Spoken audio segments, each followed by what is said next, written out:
Salute. Handshaking. In WWE, AEW, you name it, it is one of the reasons that WWE, AEW Pro Wrestling is in a slump. Because that's where they are. I don't know if you guys saw the numbers, man. We're going to go over AEW and NXT's numbers. NXT showed up to AEW's night, AEW's time slot. And you're not going to believe what they did. They spanked All Elite Wrestling. Man, Tony Khan. Next time, Tony Khan's going to be Redis.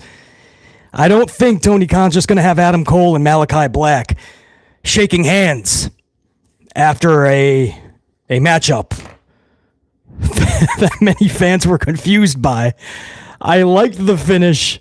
I didn't expect him to jump up on his feet 10 seconds later and like nothing, like there was no injury, and I still don't understand.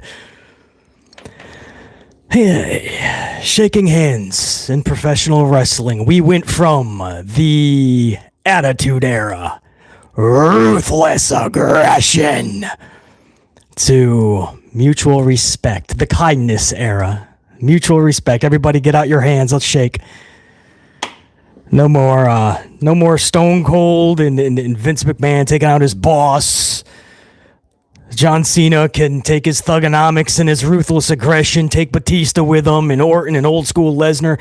All you guys gotta kick rocks, man. Because today's pro wrestler, you gotta try to have a 5-star banger, right? Try to see if Melty can put some stars on that thing. See if the crowd in attendance can yell, "This is awesome." See if people will talk about how much of a banger it was on the social doohickey machine, and then you make sure that you shake hands at some point over the next 24 hours, even if it's not after the match. Maybe on your social doohickey, backstage, you show yourself shaking hands with that person you just beat. That's the way to do pro wrestling today, guys. That is what we're doing today. You know, we laugh about it, sort of. I mean, it is frustrating, but we do laugh about it for the most part, right? Because it's so foolish, man. We would never do wrestling this way, right? Back in the day, you would have like British Bulldog and Bret Hart would shake hands, right? SummerSlam 92, but they were both faces. They were just facing each other, not just for the IC title, but, you know, Bret Hart's sister, who was the wife of Davey Boy Smith, the British Bulldog. That was the storyline, right? It was the IC title, but there was a family implosion. But they were both faces. So when Bret Hart lost that match, you know, obviously the family came together. That was a moment. That's when you shake hands. You show mutual respect. But, you know, Brock Lesnar attacks Cody Rhodes after WrestleMania 39, then for 3 months just beats the hell out of him, breaks his arm twice, storyline-wise. And after their match, I think it was SummerSlam last year, Brock and Cody just shake hands. I'm like, what? How does that fit the story? We still don't even know why Brock attacked Cody. It was because Cody was supposed to have the title. I'm not going to get all into that now, guys. But my point is, that was so weird, man. Why was Brock, right? And the fans that just stroke the how you doing of the E, or whatever promotion they like to stroke the ego of in other things, I'm sure. If they're just fanboys, they're like, who cares? It was mutual respect. It's no big deal. They just shook hands, man. Well, those are the people that literally are destroying professional wrestling. Toxic in the community, they call it. Those are the type of people. They'll just go with anything that the E is doing, or AEW, or NXT, or any brand that they love. Maybe it's TNA. But whatever they're doing, nothing can be wrong with the product. You cannot call anything out. You cannot try to make it better because they're doing awesome. Brock shaking hands with Cody. Who cares if it doesn't make sense? It's such a cool moment because we're breaking character, man. Goodbye, kayfabe. What a moment. We get to go to school the next day and go, did you see Brock break character? It was cool, man. It was edgy. Stop. Doesn't make sense. It's a detriment to professional wrestling. We all know this.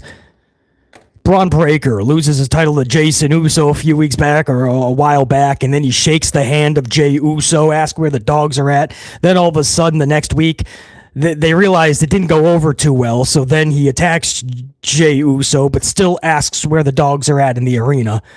Doesn't make any sense, obviously. You guys know this. Let me take the headset off if you don't mind. BC's just going to put his playback in. Your guys sounds good. You guys should be hearing me just fine. Your playback sounds good. This is a pop-up live stream, guys, only on 5 minutes of notice. So most of you guys will catch this after. Most of you guys won't even know I'm live.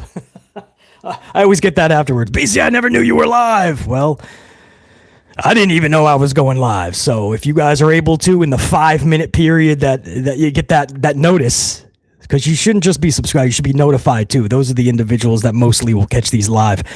If you're lucky to. Most of you guys catch it afterwards. I do these because I can't really edit afterwards. I don't have the time. So it's easy for me. If I don't have the time to edit, we're just going to do this live. You guys can catch it as an upload later.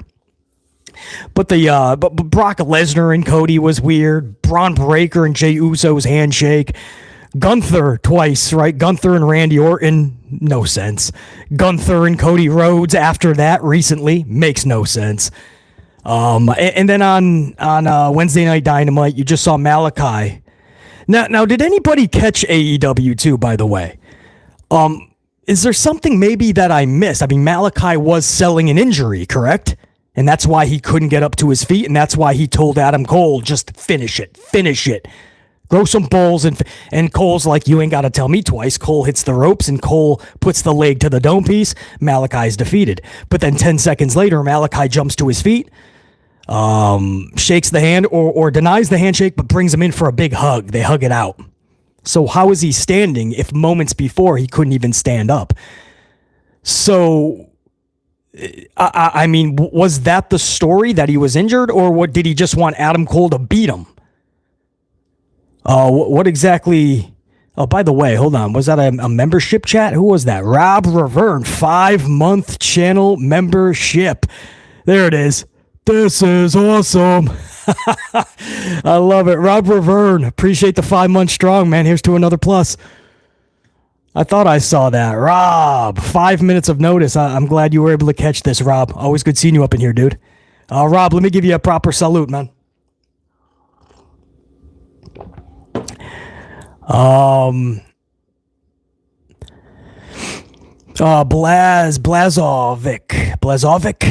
Blazkovic. I think it was supposed to be more like, I tried my best, you beat me, finish me. Yeah, but Blaz, he didn't even like get, I mean, he just sat on his ass and let a dude kick him in the dome piece. That's so weird, right? I really hope that he was just playing an injury. Robert Jr. Trump and Batista, no disqualification. Dude, I really hope that Mick Foley is okay, man. Him, Jim Cornette, Batista, they went really radical with their hatred for Donald Trump. That was next level. I don't know what Trump did to them, like, personally, but that's weird. Yeah, they went really in, man, and then it was a here in the United States, it was an absolute, it was a landslide victory. They cannot be happy with that. Oof.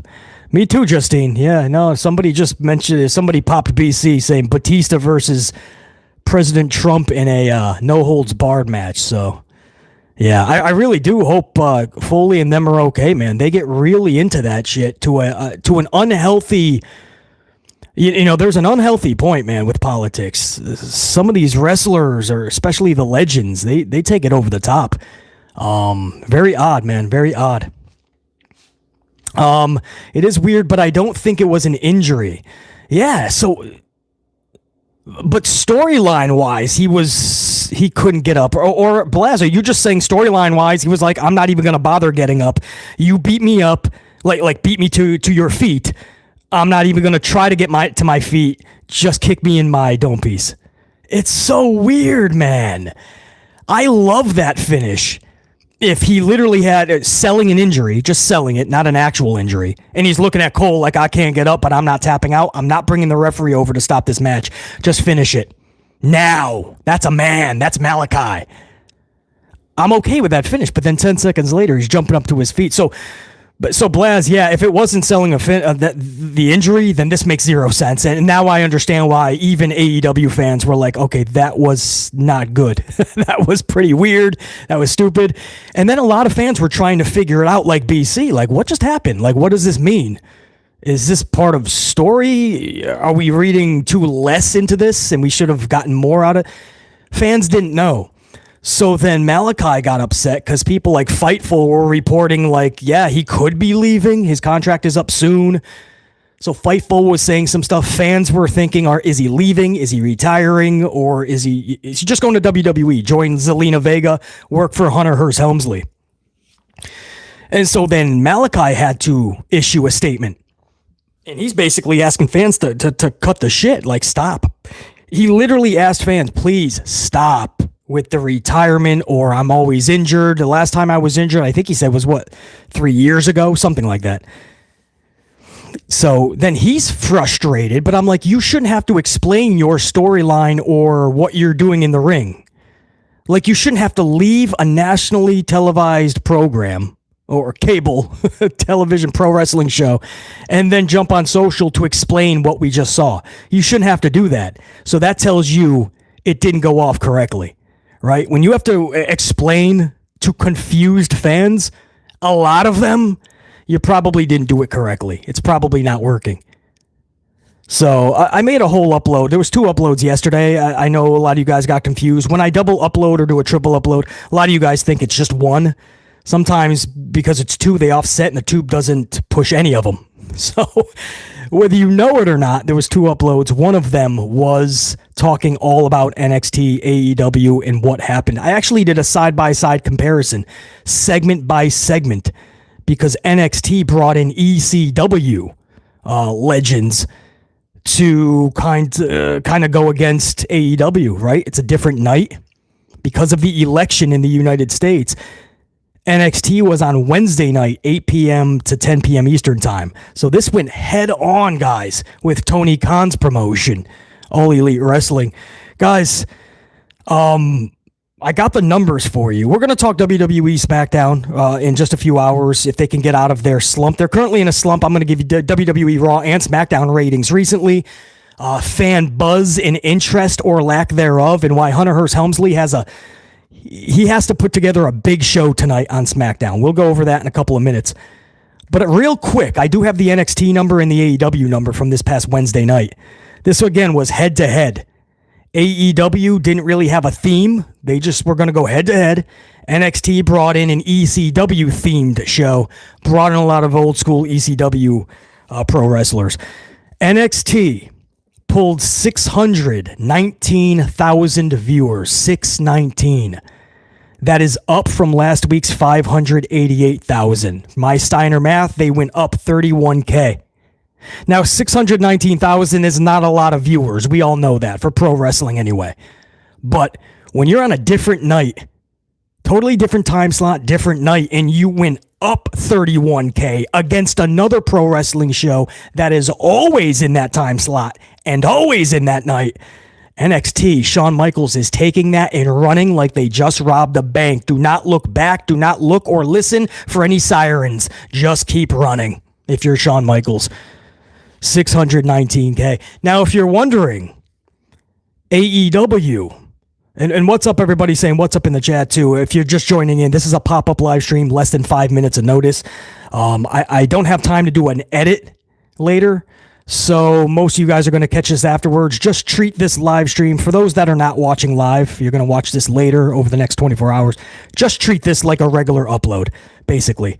But I was having a cup of coffee, and I wanted to do a record, so on 5 minutes of notice, we're doing a pop-up live stream. So welcome in everybody who's in and out over the next half an hour, bare minimum. So if you're wondering what AEW did, so NXT 619 head-to-head with AEW. AEW, guys, last week, 628,000 viewers. This week, they lost 105K. They lost 105,000 viewers. They pulled 523,000. 523,000, just barely over 500,000. Again, NXT 619, AEW 523. That is let me do my Steiner math. 77, 87, 96,000, I want to say. How's that sound, guys? 97,000? That's off the top of my dome piece, no calculator. 619 to 523. Almost 100,000 viewer difference. 96 or 97,000, I believe, of a difference. So that's a whooping, man. That's a whooping because it is their time slot on their own night, and they let NXT show up and spank them. You cannot lose over 100,000 viewers on your own night. And they tried to advance their Christian Hook feud. They tried to advance their Mox and his crew with Orange Cassidy and that feud. They tried to advance who else? Hangman and Switchblade's feud. Ospreay returned at the finish with vengeance to Fletcher. So I mean, they had all of their storylines were front and center throughout. Just nobody cared about them. And I was able to catch both, and I did a side-by-side comparison. I really do not feel AEW takes a lot of flack. They have a lot of issues. They have to correct a lot of shit. No question. No question. And if you've listened to BC for any length of time, we've talked about many of the things that need to be changed. The good thing is a lot of them can be done snap of a finger. It doesn't take rocket science, and you don't have to move mountains. But I don't feel these shows are that far off. I really don't. They just need energy. They need a pulse.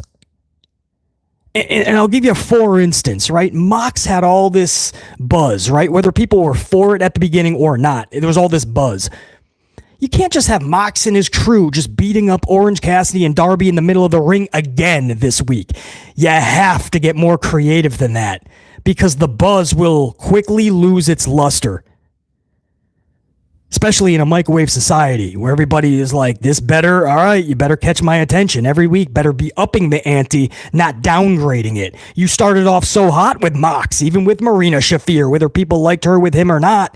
You started off hot with it, and now they're just beating up Orange and Darby in the ring. There has to be more. Fans didn't care, 523. Now, if you were wondering, man, the old... their tried and true diehard audience was always around 950,000 for the longest time. I always felt that 850 of that bare minimum was like literally their diehard tried and true. Well, how did they pull 523 this week? How did they let NXT, just by bringing in some ECW oldies, right? RVD, he used to be able to do the full splits. Now he only has one leg up there, while Kalani Jordan has her legs literally spread one California, one New York City. Kalani Jordan is showing RVD how he used to do it. RVD's there. Bubba Dudley telling Devon to get the tables.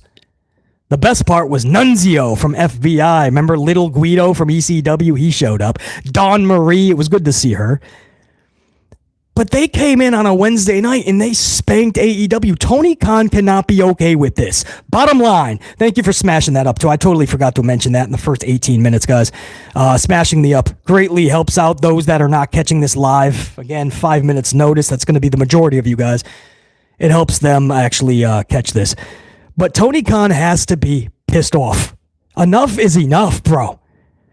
Even if you don't want to listen to anybody else, even if you think it's your way or the highway, even if you honestly believe that if you just stay the course, everything will be rectified, all the fans that jumped off will come back, you have to take this like, dude, on my own night, on my own time slot, you came in and whooped that ass. Never again can that be allowed. I don't care if it's an ECW theme. I don't care if they have an Attitude Era themed reunion show. I don't even care. See, that's the Attitude Era, man. I don't care. Tony has to up the ante somehow. You can't allow oldies from ECW to come in and whoop that ass when you're only making 600,000 viewers a week anyway, and they just took 100,000 from you. They beat you on your own night. You gotta be pissed off. You gotta take that to heart, bro. You gotta if you're TK. You have to. And that's a good thing. Tony needs to use that as fuel for that fire. Use that as the gasoline. Pour that shit over every show you do, and right before the show goes live, you spark that match, throw that sumbitch. And you burn it up. Every single show that TK does from here on out, you have that in the back of your dome piece. You let them come in on your own night, on your own time slot, and spank your ass. Never again. And to NXT, congratulations. They put that thing in the 2300, the ECW arena. They brought back some ECW dudes. And guys, they did this with a ladies NXT. For those that don't follow NXT, what that means is a lot of shows, Shawn Michaels will do most of the show, all ladies matchups. There was 2 of them this past Wednesday. Guys, the first half an hour of the show was dedicated to Lola Vice and Jada Parker. 2 women with some of the best assets in the business, by the way. If you know, you know. So Lola and Jada start the show, first half an hour. The last half an hour is a 10-women tag with some of the best female talent you'll ever come across. From Stephanie Vacure, Julia, Roxy, Jordan Grace from TNA was in this match. They actually had her rocking with Delta, Zarya. Zarya speared Jordan Grace inadvertently, but they still ended up winning the faces.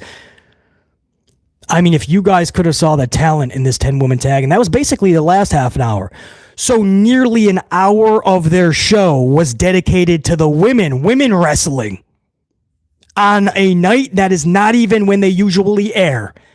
And they whooped that ass.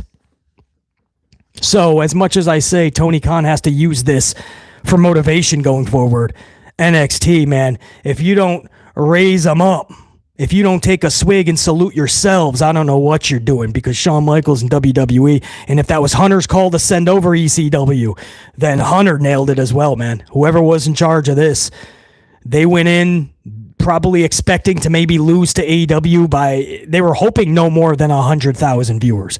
They ended up beating them by 100,000+ viewers. Wild.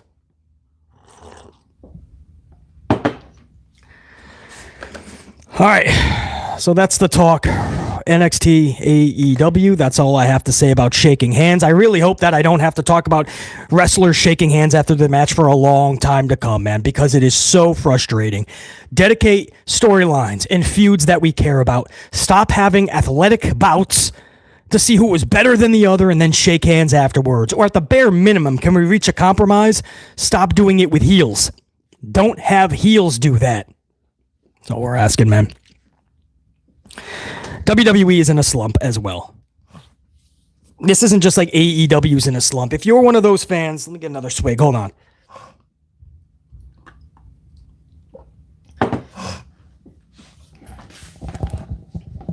So if you're one of those fans that, you know, if you're just going to bash AEW and just say that Hunter Hearst Helmsley is cooking all the time, right?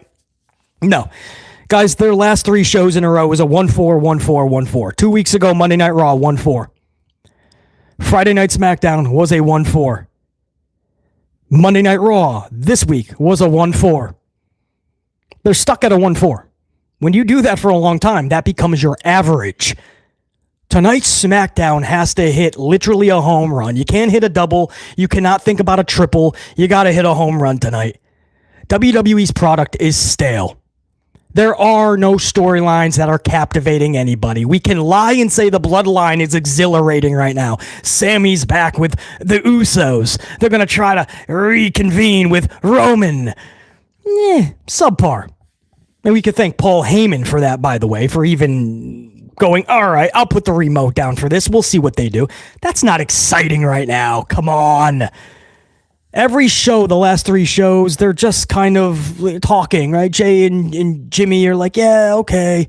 Sammy comes over the next show, and then the next show Roman will come. It's like, what are we doing? I love the long build to it, right? They all went their separate ways. You got to tell a story as to why they're all coming back together, and it can't just be in a snap of a finger. But have more fun with it. So if you say the Bloodline is where Hunter is cooking, first of all, that's Paul Heyman's storyline. It's always been Paul Heyman's. But even that's kind of like, can it be better? Yeah. Should it be tonight? It better be. What other story is captivating you right now in WWE? Don't be afraid to hold back, guys. I want to know what story is not what you're enjoying. I'm enjoying this, right? We can enjoy a cup of coffee in the morning, or 5 at night, or 1 a.m. Yeah, you can enjoy a cup of coffee. You can enjoy a game of Yahtzee, right? You can enjoy a good old-fashioned barroom brawl. What is captivating you? What is, when you're watching on your couch, or you're there live and your jaws drop when the wrestler comes through the curtain because you're like, whoa, this person's larger than life and they're in this amazing story. I can't wait to see how this develops right in front of me. What's doing that right now? Let me know, guys, because nothing's coming to mind for BC. I'm thinking like all of the titles. Right, I'm trying to cheat a little bit. I'm trying to think, okay, let me think of the titles and see where the champions, what situations they're in. Braun Breaker is wrestling on speed. Braun Breaker's not even on the shows, guys, and he's holding an IC title, I believe. I had to think about that. Who is the IC title holder? No, he's wrestling on speed without a storyline. Tiffany Stratton has a briefcase. We don't know what she's... It's almost like the briefcase became an anchor. She was more relevant before she got the damn briefcase. She got it, and Hunter's like, now I don't know what to do with you. The tag champions for the women are not involved in anything. Motor City's not involved in anything. Motor City is going to be on the Grayson Waller effect tonight. You guys know how this is going to go. This is not creative. Austin Theory is going to be involved. They're going to make a tag match. Austin and Grayson versus Motor City. You guys know that, man. A 5-year-old could book that. So what is it? Let me see. Maybe something is captivating you guys. Let me see. Nothing. You guys, nothing is captivating you guys. TKG, Bloodline, and the Wyatts. That's BS, though. With all respect, TKG, the Wyatts are not involved in anything. They kidnapped a Miz, I believe, correct? Before that, they were away for a month. It's almost like Hunter's just trying to prolong this. Can we do some more vignettes with Miz for like 3 more weeks? Because we don't know where we're going with this. And sorry, not sorry. They haven't done anything with Miz in the last 5 years to 20 years. Miz is like Natty Neidhart. They get bumped into something big for out of nowhere after being booked in irrelevancy for like 3 straight years. So then when they give them big booking, it's like, well, I don't feel the same way. Then they lose the big match, and then they're right back to irrelevancy. Like Natty Neidhart gets that booking. So excuse a lot of us if we're just not pumped up for Miz storytelling. But I want to be. I love the Wyatts, and I'm hoping this leads to something better. But it was clear Hunter never had a plan. He removed Alpha Academy, or Chad Gable, I should say. He removed that implosion that should have been something that was drawn out, and it was going to propel Otis to the stature he should have been at. Instead, Hunter said, I'm going to steal Chad, make American made, and have them go against the Wyatts. Sorry, Otis. We're not going to properly finish your beef with Chad. And all Otis did was slightly push Chad Gable, and that was the breakup. Guys, that was one of the travesties in Hunter Hearst Helmsley's creative, and there's been many. But Hunter Hearst Helmsley completely dropped the ball with Otis and Chad Gable. He went in to cook, even though he doesn't have a chef's license or he doesn't have any qualifications to be a chef. He's not even a cook. Not even a cook. Applebee's, Olive Garden would not let Hunter Hearst Helmsley put on an apron. But he went into a kitchen, he put on the apron, and within 6 minutes, he burned the kitchen to the ground. But nobody wanted to talk about how he burned that kitchen down. He botched that. Otis, that was where he was going to propel, and Alpha Academy might be something cool or special, even if minusculely, but they could have been something special. But they just threw American Made with the Wyatts. When that was done a month later, he told the Wyatts to go home for a month. And a month later, Hunter says, you're going to kidnap Miz. I don't know. I'm hoping it leads to something, man. Yeah, they definitely do, JJ, man. That was Otis's time. It really was. Taz Devil, I appreciate that, man. I always give you the truth on these reviews. If I say something is really awesome, you guys should check it out. You know you should check it out. If I'm ripping it apart, it's probably because it's not saying you might not like it, right? We all are going to like things that the other doesn't, right? BC might like things that you guys don't. You guys might like things that we don't. Much love and respect. I will never try to get you to not like something. What I talk about on this channel is what is working and what is not, what is good and what is not.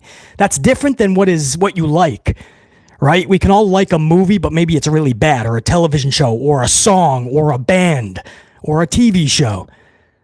But we can literally factually tell if a show is good or not. First, we can look at numbers. They will tell us if a full audience in the grand scheme was captivated by it. But we can also break it down to see if it leads to something special trajectory-wise for the characters and what storylines are actually captivating people's attention. We can look at that based on facts. There's a lot of things BC likes, but it's not good. Jinder Mahal, for instance. I still like Jinder Mahal. But I know he was not best for business. I understood that. So I didn't try to talk Jinder Mahal every time I did an upload. Just because I like something doesn't mean it should be thrusted to the forefront. I fully admit that. We can learn that in politics, actually, man. Not to bring that up again, but everybody always bitches and complains when politics doesn't go their way. Well, listen, not everyone's going to think like you.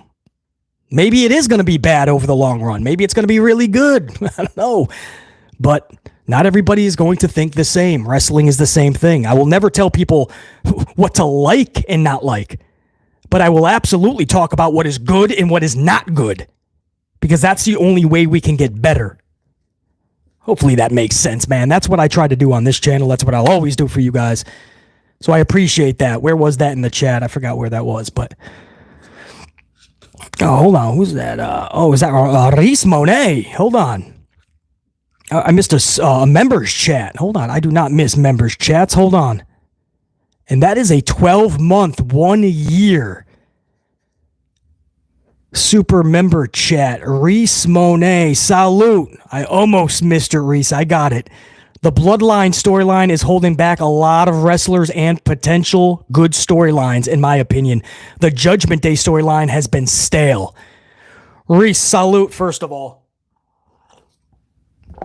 Love seeing you up in here, and you are so right if I can expand on that, because it goes with this conversation. What storylines are captivating you guys? We already talked about how the Bloodline is kind of like, and it is holding people back, absolutely. And they keep on hiring more people, right? Lance just got hired, I believe, Reese, or was hired a few months ago. That news just broke recently of Lance. So they just bringing in more family members. Sometimes, a lot of times it's quality over quantity. Let's just take what we have now and make good storytelling. But the Judgment Day is so bad. It's not even just stale. Rhea Ripley's injured, unfortunately, but even if she wasn't, I don't know where this is going. Are you going to see another Rhea Liv match? Damian Priest is going for Gunther's world title again. Another rematch. This will be their 5th time in 3 months. Damian Priest, man. Most of the audience did not care about his title reign when he had the title, and that was recently. You think anything's changed now that his booking has gotten even more sloppy once he lost it? And I got nothing but respect for Damian Priest. But it's just, it's sad. When Damian Priest is one of your top dudes on Monday Night Raw, you know there's an issue. That's no shade. If you follow this channel, I respect the dude tenfold. He's one of the nicest dudes you're going to meet in this business. He's got the talent. He's got the it factor to be something, hopefully, with good booking in the future. But that's in the future. Throwing a world title on Damian Priest was a failed experiment, and we know that now. But they don't have anybody else. If CM Punk is going to sit home for a few weeks, you don't got anybody. Who do you have for top faces on Monday Night Raw right now? Can somebody tell me? Aside from CM Punk. Somebody please tell me, aside from CM Punk, who do you have for top faces? I don't even want to think about it right now, so I'm literally asking you guys. This is not a rhetorical question. It's not a gotcha. I don't know. And I don't want to think about it right now. Seth Rollins. That's sad in its own right. Seth Rollins. You can go, Seth. Drew is a heel, technically, James Shrimfajitas. What up, James, by the way? Cody, I think, is SmackDown, Crazy Country. I think Cody is SmackDown. Jey Uso, which I still think of him as a tag team guy, but he did get the yeet over, man. He absolutely got the yeet. If Jey Uso is your top guy, Sami Zayn. I mean, guys, this is going to sound brutally harsh, but on this channel, we don't bullshit. You guys know how much respect I have for these dudes. Jey Uso, you guys know, is my favorite tag team, Jimmy and Jay. If that's not the utmost respect, I don't know what is. Jey Uso, Samuel Zayn, Damian Priest, at least as of right now, how most of the wrestling world feels about them. Guys, this is going to be a hot take. It's going to be harsh, but it's the truth. They're mid-carders, man. What do you want me to say? You want me to lie to you and say, oh, no, they're top level, man. He yeets. Sammy held the IC title, BC. I know. I got nothing but respect and love for those dudes. I want them to be main eventers. I want to feel that way. Guys, they're mid-card, man. You go to these live shows, you see Jey Uso come through the curtain, you see the kids and maybe some of the women going, yay, and they're jumping.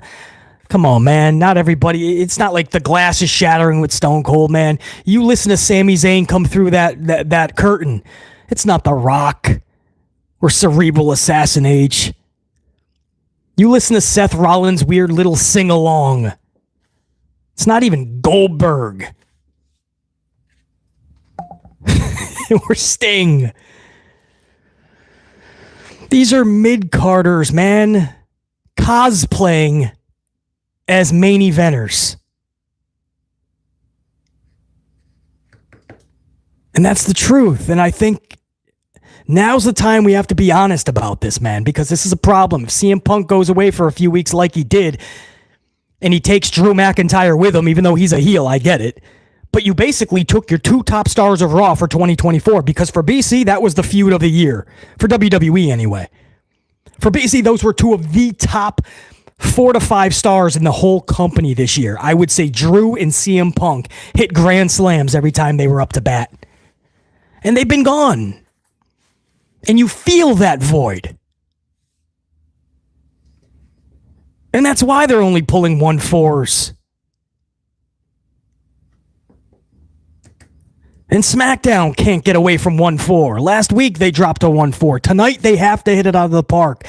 Tonight you're going to have Cody Rhodes advertised. You have Sami Zayn's segment with the Bloodline. He's going to try to talk to Roman and Jimmy and Jay. You got a lot of star power. All right, you got Roman, you got Cody all on one show. Can they get creative? Or is this just going to be run-of-the-mill toddler creative, right? You got a postie pad, you give some coloring crayons, and you just go, all right, Timmy, you got 3 minutes, book this. All right, Motor City is going to be on the Waller effect. We all know that Austin Theory will be there, and they're going to set up some stupid tag match. How do you guys really... Is that fun for you on your Friday night? Like, is that exciting you when you know that Austin Theory and Grayson Waller are going to take on Motor City? Are you going to see a really cool wrestling match? I'm being serious. Like, is that what got you into pro wrestling? Like, seeing cool wrestling matches? Because BC knew as a young kid, they were choreographed, they were planned, they were predetermined, it was scripted. I knew all that. I was there for the larger-than-life characters in the storylines. The wrestling itself, they could punch, kick, clothesline, body slam, drop a leg drop, and I was more than happy. We just needed to see the culmination because the stories were so good back then. You had to have your parents pay that money to get the pay-per-view. Back then it was called pay-per-view. And you had to buy it because you just needed to see them fight more than wrestle. We couldn't care less back in the day if Ultimate Warrior could do a Canadian Destroyer to Hulk Hogan. We just had to see them rock it out. We had to see Sergeant Slaughter get his ass whooped during the Gulf War, 1991. The U.S. was literally at war. Sergeant Slaughter turned his back on America. Hulk Hogan was our only savior. Man, you had to pay for that WrestleMania 7 because you had to see Hogan hoist up the title in one hand and the American flag in the other. Man, I get goosebumps. Where are those storylines, man? No, in 2024, what a match! This is awesome. We're too worried about what David Meltzer is going to give it with imaginary stars instead of being truthful with ourselves. This shit sucks. It has to be better. I don't know what's in the coffee, but this is amplified truth to another level, man, and I'm just sick and tired of seeing these numbers come in. I understand cable and ratings are not what they used to be, but come on, man. WWE is stuck at a 1-4, 1-4, 1-4 their last 3 shows. Before that, 1-5, 1-6. Dude, what are we doing? I mean, they're no longer even sniffing 2 million. It's a pro wrestling show. I don't care about cord cutting. I don't care about highlights the next day. I don't care about streaming services. I don't care about DVR. I don't care about cord cutting. Not even WW can sniff 2 million anymore. Come on, man. You guys know this is a problem. You know when AEW pulls 523,000 viewers, 523, with their big event in a week or two is their next big, was that Full Gear? What is it? I think it's Full Gear. 523. NXT, ECW theme, not on their normal night, mind you, but 600,000, not that far off. There's a problem. There's a disconnect. There's not entertainment anymore. They're just mid-AF wrestling shows. And maybe it's because it's overexposure to pro wrestling. Maybe the companies are overexposed to it and just fried, right? Maybe Hunter is just burnt out. Maybe to him, it just doesn't stop. It's a new show. It's nonsense. Right back in the day, they were having fun, right? It was fun. The competition was heavy. Everybody was having fun. They were trying to up the game. They were trying to see how they could improve their characters. How could they can improve their storylines? What can they do to get over? Nowadays, most of these talents are just concerned about when everybody is playing their video game backstage. Can't miss the little backstage tournament. There's some money on the line. Quick, everybody, Xavier is running an up, down, down tournament. And then when Undertaker calls it out, Undertaker says, I was backstage. Everybody was playing video games. Nobody was asking me any advice or anything. And then Taker said that, and Taker got thrown under the bus. Fans and everybody were pissed off. Taker, shut up, man. It's 2024. Relax. People, it's mental health and everything. It takes the edge off. Everybody relaxes. They're just playing video games, man. Relax. Yeah, I'm going to side with The Undertaker. You showed up to work, and it's not just your 9-to-5 Home Depot job. You're a professional wrestler, and you're not over. And you should be doing better. We should have a better and bigger reaction for you when you step through the curtain, but we don't. Because instead of working on your character, you're trying to get to level 6. You're still trying to save the princess. But King Koopa is whooping your ass. Man, BC is rocking it right now, bro. Big Nang, 21 months testing. 1, 2, 3, amp status. Big Nang, salute, brother. 21 months. Here's to another. Always good seeing Big Nang up in here. Big Nang, you been up in here for a while, or are you just tuning in? James Shrimp Fajitas, 22 months, 2 months away from that golden coffee, bro. What up, BC? What are your thoughts on Goldberg's retirement match? I feel he should go against Cena. Retirement road meets retirement match.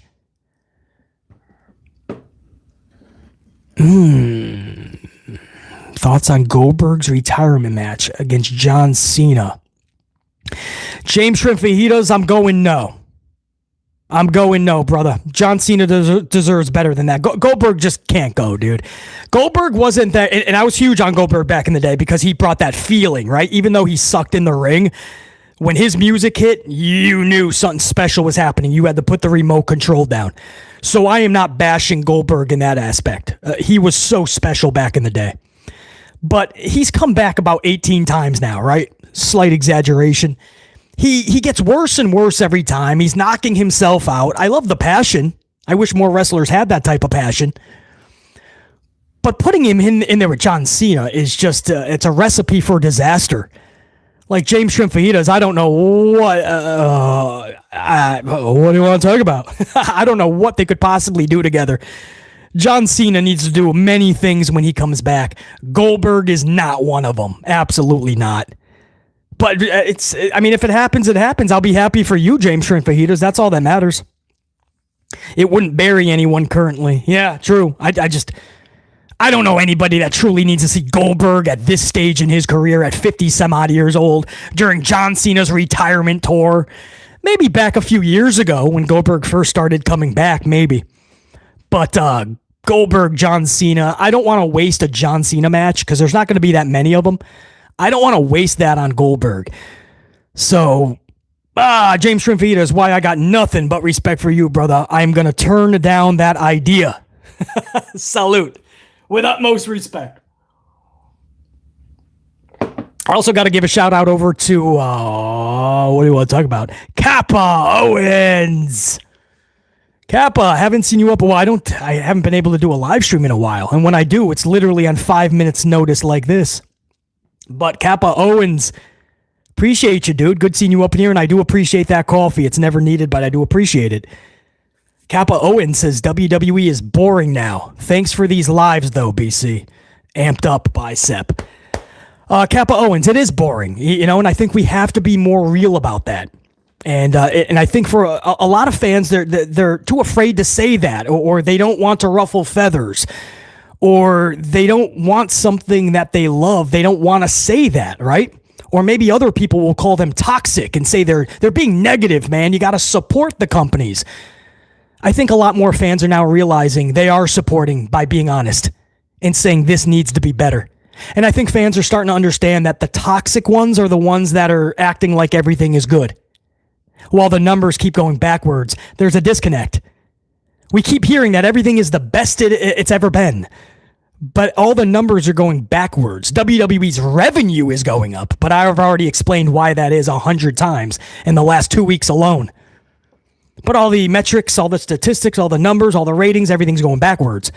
Cody Rhodes says nonstop, Kappa Owens. And Kappa Owens, again, I appreciate that big time, man. Salute for that coffee. Always good seeing you up in here. But Kappa Owens, into my unit, I will tell you this, man. Cody Rhodes makes it a point nonstop, nauseatingly, to keep telling us that there's never been a better era than right now. Cody Rhodes is bullshitting himself. Forget us. He's bullshitting himself. But I understand. He's the champion, and he really wants to believe that. But if he thinks that this era and these champions are up there with the Attitude Era, Ruthless Aggression, or even the Golden Era, when Warrior and Ric Flair and Hogan and they were all holding titles. Stop it. Stop it, Cody, please. I got much respect for Cody, but stop it, dude. You got to be honest. It's best not to say it, right, BC? What do you expect him to say? He's in the worst era? No, but just don't say it. Don't say you're in the best era. Don't mention what... The pro wrestlers should not be selling us on what is the best era, especially if they're literally wrestling in it and trying to tell us this is the best. You would never picture Hulk Hogan back in the day going, this is the best era, brother.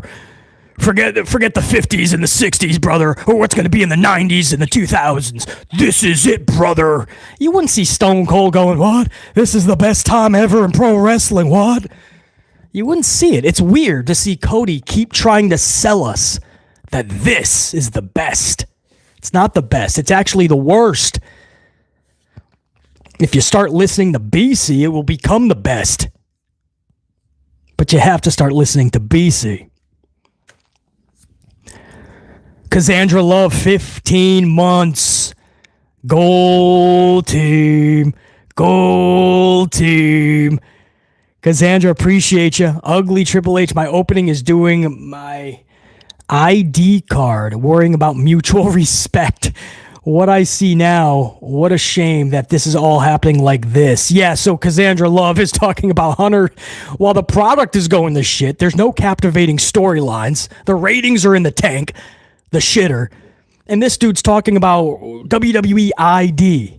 Opening up or having relationships with all the schools and the independent wrestling companies, monopolizing the industry. Or go out there and I don't have a story for you. I don't know what's going on next with your character, but after you lose, shake hands. That'll pop the crowd and they'll look at it like, whoa, this is a special moment. This is not supposed to be happening. They're shaking hands. This is off the script, guys. They're shaking hands. Stop. Could you guys imagine if Razor Ramon back in the day, remember when do you guys remember when the 1, 2, 3 kid defeated Razor Ramon? Could you imagine if Razor got up and just shook his hand afterwards? No, Razor sold it. He was pissed off. The next week, he offered the 1, 2, 3 kid $10,000 to face him again. 1, 2, 3 kid took the money and left the Manhattan Center. I remember that because it was a fun storyline. You wouldn't just have Razor shake his hand. But what Hunter does, guys, you guys know, man, BC's on a roll, man. You guys are catching a really good live stream right now. Pile Driver, JJ, James Fajitas, Justine, Cassandra, JJ, Gruss, John Beal, JGR for life, Malakai, Big Nang, Mikey, Reese. You guys are catching. I'm on it, bro. Hunter would take Razor Ramon, and if he did do that, he would have Razor stand up and shake 1, 2, 3 Kid's hand, and that's how he hopes 1, 2, 3 Kid is gonna get over. There you go. You beat Razor, and then you shake hands. That way, it also protects Razor. Stop it. You wouldn't see that, guys, because you shouldn't be seeing it. Hunter Hearst Helmsley is botching a lot. He needs help. I understand a lot of fans were really hoping that this was going to be an ultimate change, right? Give it a few weeks, even months, BC, but he's going to, man, this is going to be an entirely new WWE. It's not, though. It's just bad in a different way. Vincent Kennedy was really bad for the last 10 years. HHH is really bad in totally different ways. The bad part is even worse. It's even more confusing with Hunter Hearst Helmsley. It doesn't make sense. Heel versus heel matchups, face versus face. Doesn't matter what you are, you're all shaking hands afterwards. Hunter Hearst Helmsley needs help, or like I always said, remove him from that position. All of the McMahons, and I do think that Paul Levesque McMahon is a McMahon. Yes, Paul Levesque is a McMahon. He sits at the dinner table several times a week with Stephanie and Vincent. They talk shop, and as long as you have that dynamic, it ain't working.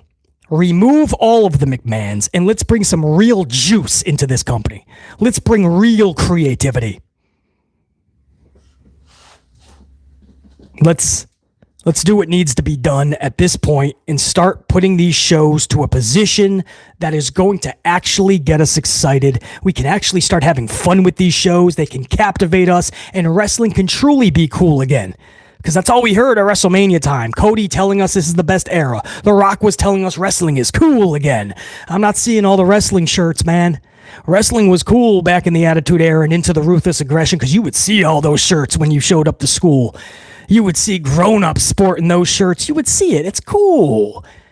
Nobody's afraid to wear those shirts. It brought up conversations because you knew 9 out of 10 individuals, they were wrestling fans too. You're not seeing the shirts. The shirts are not cool anymore. The wrestlers are barely cool. It sucks. And you see that. It reverberates through the community. On this channel, man, I'm gauging constantly. And that interest is not there for professional wrestling. Across the board, WWE kicks it off, and all the other promotions, they feel the effect from it. AEW, NXT, TNA. It sucks. Yes, Pile Driver. I had about 3 of those Fuck Fear shirts. Stone Cold. The DX ones, remember the arrow was pointing. You don't know how many kids were getting kicked out of school, suspended because there was a shirt that said "suck it" with an arrow pointing down. That was a real deal, man. But yeah, man, I could keep going. This was not even supposed to go an hour. 45 was tops. Half an hour is where I was trying to keep this. But the coffee is flowing. BC is rocking out. You guys showed up on 5 minutes of notice. You guys were kicking ass in the chat. So it's going about an hour. I'm going to wrap it up with this. Tonight's SmackDown preview, as of this recording, Grayson Waller Effect, Motor City is going to be your guest. I see this turning into a tag schmaz with Austin Theory involved. Sami Zayn is supposed to have a segment with the Bloodline. Solo Sikoa is supposed to have a separate segment with his Bloodline. Obviously, they might just mesh them together. And that's really it. We're going to have to see what happens with Trish Stratus. Tiffany Stratton in her briefcase. You're a women's champion, Nia Jax, if they have anything planned. You're women's champions, Bianca and Jade. Is there going to finally be something that we care about with them? I doubt it. The mid-card is going to be the same old. The same 4 people in the mid-card, right? You're going to see LA Knight, Andrade, Santos Escobar, and Mello, right? In some form, maybe a tag match. But the mid-card is only 4 individuals for the last 85 years, it seems. So that's your SmackDown preview. It doesn't look good on paper, but I'm really hoping they hit it out of the park. They have to get out of their creative slump. They're pulling 1.4 every single show lately because these shows are not good enough for anything more than 1.4. I'm surprised they're getting 1.4. That's how awful these shows are. Tonight, we have to turn the page. I really hope Hunter Hearst Helmsley brings his thinking cap to gorilla position. Let's turn this around. Let's start making pro wrestling great again. And with that, I appreciate it big time, guys. Up in the chat. Hold on. I got a super chat. Hold on. Who is that? Big Nang. $5 Booker T super chat, man. Big Nang says, let me get that on a bigger screen. Hold on. Before I take off, I got to show that respect to Big Nang, man. Big Nang says, I'll take a WWF 1995 to 96 over today's mutual respect coexist era. 100. Big Nang, can I add 100 after those 300s? I will absolutely take 95, 96. Big Nang, what Mania was that? Hold on. Big Nang still up in the chat? Was that the WrestleMania 13, which is considered one of the worst WrestleManias of all time? Oh, was that 11? WrestleMania. Guys, I was there live. That was Hartford, Connecticut. I was actually there live. That was a Lawrence Taylor from the New York Football Giants versus Bam Bam Bigelow. And who did Kevin Nash face? Kevin Nash versus, was it King Kong Bundy? Or was that Undertaker? Shawn Michaels was there too with Pamela. No. That was that Pamela Anderson and Jennifer McCarthy? Somebody tell me who Nash was facing. I was there live. I forget, man. I don't want to say HBK versus Nash, though, for some reason. Was it HBK? And that's when Nash had... Shawn Michaels had Pamela Anderson and Kevin Nash Diesel. That's what's throwing me off. His name was Diesel back then. Diesel had Jennifer McCartney, I believe, correct? Yes. Okay, yeah, dude, absolutely. Big Nang. I will take that, and that's considered one of the low points in WWF's entire existence. That era was like, that was the period where they were so-called at their worst.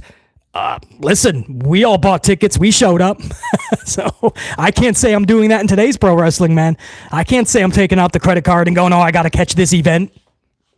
I'll just leave it at that. To back up Big Nang, to show you how serious I am and aligning with Big Nang's comments, that's the best way I can put it. Back then, we were taking out the cash or the money or begging the parents to buy the tickets. I can't say a lot of people are doing that these days. But they got smart, right? They're going to they're leaving the U.S. They're making a lot of events. Elimination Chamber, I believe, is going back to Canada, guys. So they're gonna milk everything they've built. They're gonna milk it for all it's worth. They're gonna do a lot more overseas. They're gonna do a lot more in other countries, big PLEs. They're gonna cut down live events so it puts more importance on the actual Raws and SmackDown, so they can say it's a sellout and inflate the prices. So it's smart business in that aspect, but it's gonna be a detriment over time. That too, Gruss, tickets were affordable back then. That's another story, and that's what I mean about inflated prices and pricing people out. So Gruss, no question. That's funny. All right, so Big Nang, yeah, perfect way to end this, dude. I could not agree more. All right, guys, I'm going to let you go about your rest of your days, evenings, wherever you are in the world, whatever time it is. Go crush it. Take care of your chores. Drink a lot of coffee, play in traffic, whatever you got to do. BC's got a lot to do, and I only have a couple hours to do it because I really do want to catch SmackDown live so I can do my notes, my due diligence, and make sure you guys have the best review in this community. And I am going to make sure I do that for you guys. Thank you for 100 plus on the ups. Thank you for the hundreds in and out over the last hour, even on 5 minutes notice. I really do appreciate that. I totally get that most of you guys are catching this afterwards, but the fact that you guys were lit up in this chat the whole time, love seeing that, man. So much love and respect. Until next time, I want to see a shout out to over to Odyssey, Mikey, Prime Killer, CJ White, JJ, Gruss512, Crazy Country, Alicia. I got JJ, right? James Shrimp Fajitas. Keep rocking, my man. James Shrimp Fajitas. Rob, Revern, Pile Driver, Triple J828, Marie. Much respect, guys. And everybody in the chat that I can't get to right now. We'll be here another hour. SmackDown review over the next 24 hours. Be locked on the channel. You guys are going to have, just like this was no BS. I'm done, dude. We got to make pro wrestling great again. There's only one way to do that. Be honest. BC saying, check you. Salud.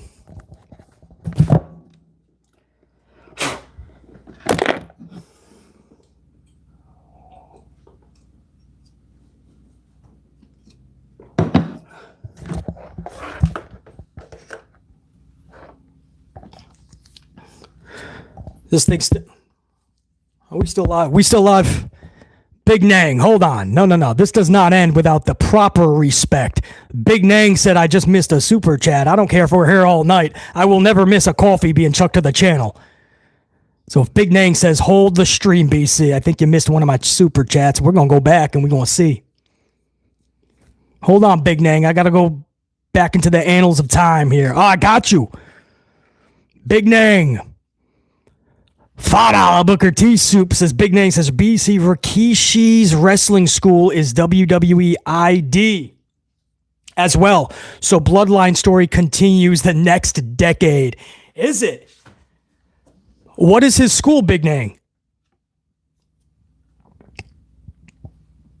Is he already officially ID'd?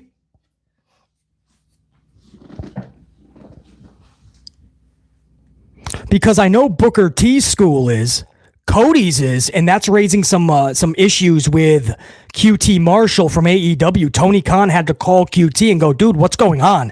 QT told Tony, I really don't know, man. Cody is kind of talking about some stuff, but it's kind of secret. He wanted me to send over to turn over the intellectual properties to WWE. That's what I mean. If you guys don't think this is a monopoly, why would the Nightmare Factory have to hand over intellectual properties?